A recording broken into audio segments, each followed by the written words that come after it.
সূরা ইখলাসের বাংলা অনুবাদ।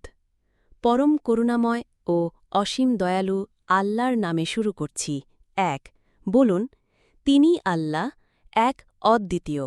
২ আল্লাহ কারো মুখাপেক্ষী নন, সকলেই তার মুখাপেক্ষী। ৩ তিনি কাউকে জন্ম দেননি এবং তাকেও জন্ম দেওয়া হয়নি। ৪ এবং তার সমতুল্য কেউই নেই। সূরা ইখলাসের প্রেক্ষাপট।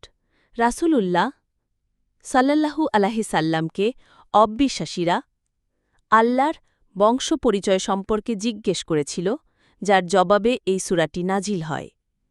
কোনো বর্ণনা অনুযায়ী তারা জিজ্ঞেস করেছিল, আল্লাহ কিসের তৈরি, স্বর্ণ, রৌপ্য নাকি অন্য কিছুর? এর জবাবে এই সূরা অবতীর্ণ হয়েছে। গুরুত্ব ও ফজিলাত। এই সূরাটিকে আল কুরআনের 1/3 সমান বলা হয়েছে। রাসূলুল্লাহ সাল্লাল্লাহু আলাইহি সাল্লাম এক সাহাবীকে ভালোবাসতেন, কারণ তিনি নামাজে এই সূরাটি বেশি বেশি পড়তেন। রাসূল সাল্লাল্লাহু আলাইহি সাল্লাম বলেন, এই সূরাকে ভালোবাসা তাকে আল্লাহর ভালোবাসা এনে দেবে। সূরা ইখলাসির ফজিলত। জান্নাতে প্রাসাদ। যে ব্যক্তি 10 বার সূরা ইখলাস পাঠ করবে, আল্লাহ তার জন্য জান্নাতে একটি প্রাসাদ তৈরি করবেন। গুনাহ মাফ। একটি বর্ণনায় এসেছে, যে ব্যক্তি প্রতিদিন 200 বার সূরা ইখলাস পড়বে, তার 50 বছরের গুনাহ ক্ষমা করে দেওয়া হবে।